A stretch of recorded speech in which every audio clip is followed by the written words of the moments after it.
I can't even believe that I'm in India right now. I'm at a food truck where they're serving beef. Yeah. I'm not dreaming. No. Okay, it looks really good.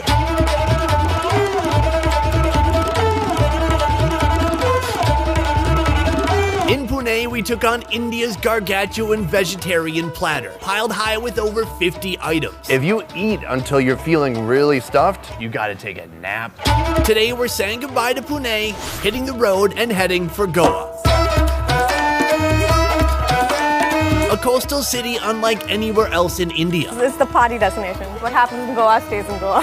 Yeah. Goa has a unique identity, which guarantees a one-of-a-kind menu. We have a gigantic feast here. I've never had so much Indian seafood. From Goa's forbidden street food, bole bole, bole bole, to the more bizarre eats I never expected to see in India. Have you ever cooked a shark? Yeah, we eat shark. Oh my God. Along the way, I learned the true meaning of hospitality. I just got married today, I think. So pack your Speedo and baby oil. We're heading to Goa. If everyone knew all the things I could do, should be down, I'm back on my feet.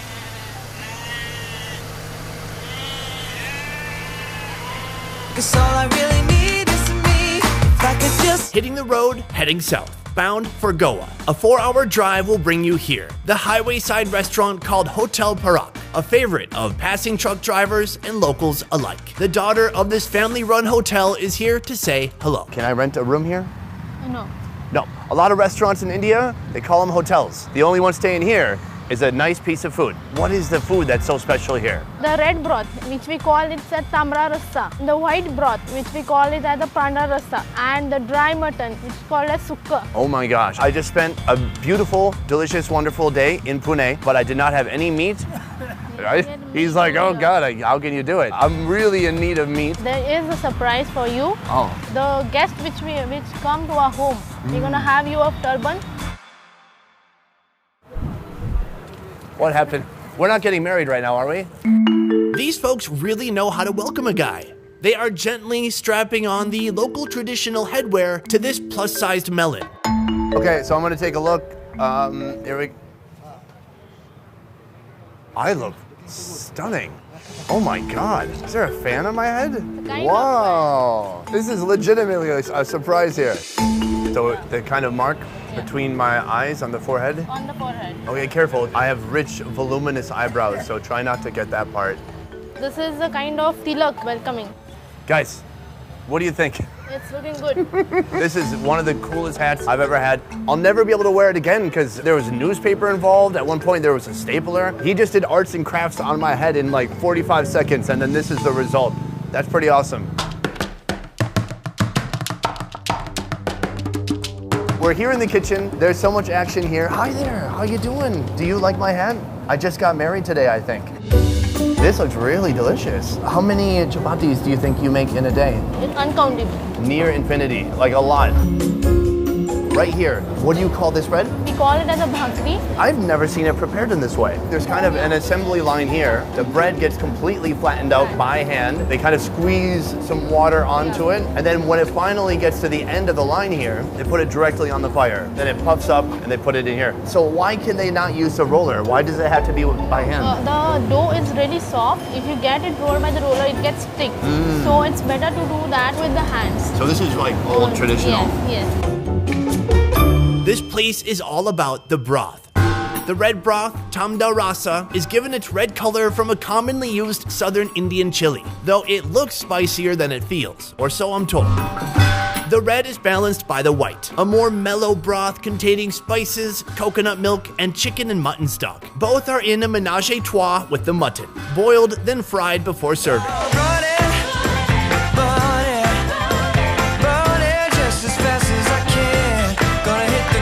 When I was first speaking to the daughter of the owner, I was confused because she said broth, and I thought maybe she meant curry until I saw the liquid itself, and it is very thin. It's just like a broth. I think what you gotta do is you start with the roti here, rip off some of that, scoop up some mutton, and then give it a little dip. I'm going red first. It's kind of oily on the outside.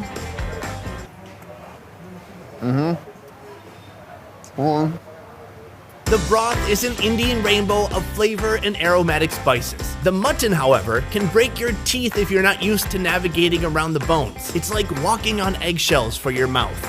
Eating meat that's just been kind of hacked apart in random pieces with a little bit of bone, a little bit of meat, you have to be a bit careful. You can't bite with confidence. The broth itself was very rich. To me, it's like the flavors of India. This whole dynamic mix of contrasting flavors and spices. Bam, we're going in round two. This white broth, it's a combination of mutton and chicken stock with some coconut in there. Let's try it out. That's really tasty. Much lighter, not very spicy, not oily like the first one. The bread is so light, a little airy. You could even just dip the bread in if you wanted. Finally, to wash it all down, I mean, there is no more iconic physical gesture in India than the thumbs up. This is my first time having thumbs up too. It's a big iconic moment. Are you guys ready?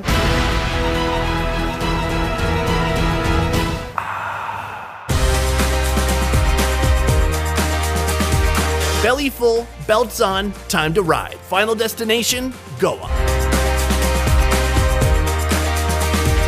Goa is India's richest state, boasting the country's highest quality of life according to the people that measure that. Beaches, clean air, and its own array of unique food.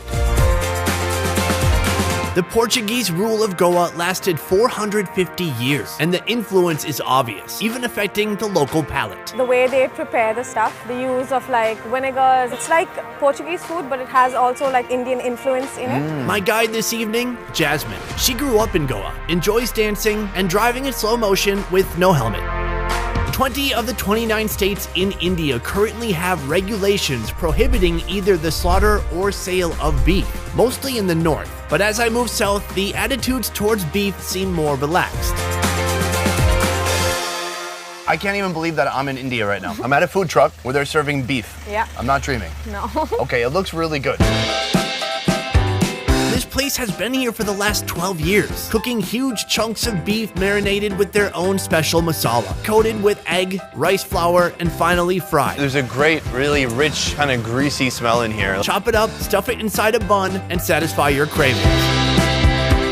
You are so naughty. Beef, pork, you have all the forbidden meats in there. Yeah. Honestly, this is one of the coolest things I've seen in India. I'm gonna just sink my teeth into this. Oh my God. Bole, bole, bole, bole. Super crunchy, nice, just oily, beefy inside. What makes it so perfect is the bread. The bread's a little soft and stretchy. It just hugs everything inside. There's a good chance a piece of this will fall down. What about cabbage? Will that do anything for you? Not interested. I'm just like, I'm no vegetarian. Okay, let's have some more. What can I say? I like my meat. You could say exactly that. It's so heavy and greasy that the sweet ketchup is like the perfect balance for it. Very yummy. It's something I did not expect to find in India. It makes me excited. I feel naughty, rebellious, a little tingly at the end too.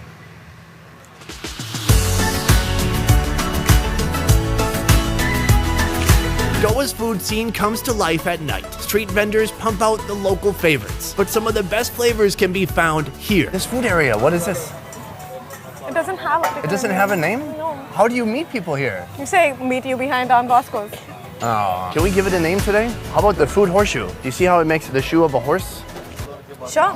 She loved the idea. Yeah. Let's get it. The food horseshoe, as I call it, is a collection of food stalls selling all types of made-to-order eats. But we're here for this. They have a little bit of everything here. They have some rice, Fried rice. biryani, Yes. liver of duck. Chicken liver. Sorry, I meant chicken. Got some eggs, some tandoori chicken. What are we here for? Roast omelette. This is a Goan street food favorite. An egg omelet topped with chicken chakuti, a complex spiced chicken curry. I mean, I could try to explain what's inside, but just trust me, it's pretty complex. So right here, this is the omelet. Is this one omelet or two? That's 2. So how many eggs? 5. 5 eggs. We got 2 orders. 5 eggs. Two If and I a get half. 1 order, I get 2.5 eggs? Yeah. No, you don't. You just cut an egg in half? Yeah. So first we just have the egg, a little bit of onion in there, some garam masala. This looks like coriander. Yeah. Just feeling it out. Should he flip? Should he not flip? Yes. That was a nice flip. Good flip, sir.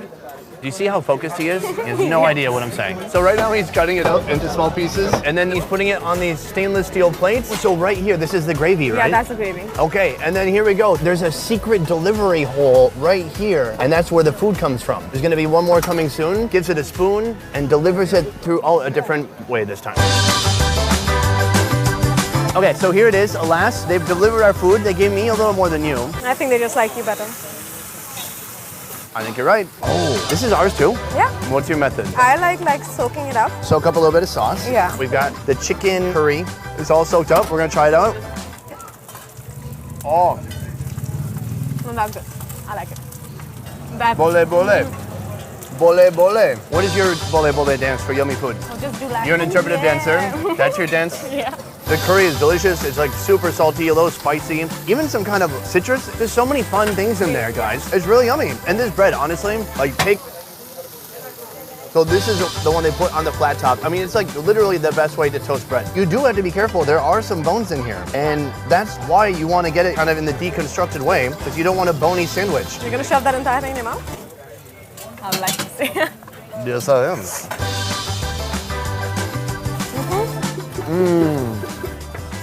The bone. The sandwiches here, they're a little bony. You have to be careful. But the flavor is very good. And that is what they call, Roast omelet. that's right, 100% correct.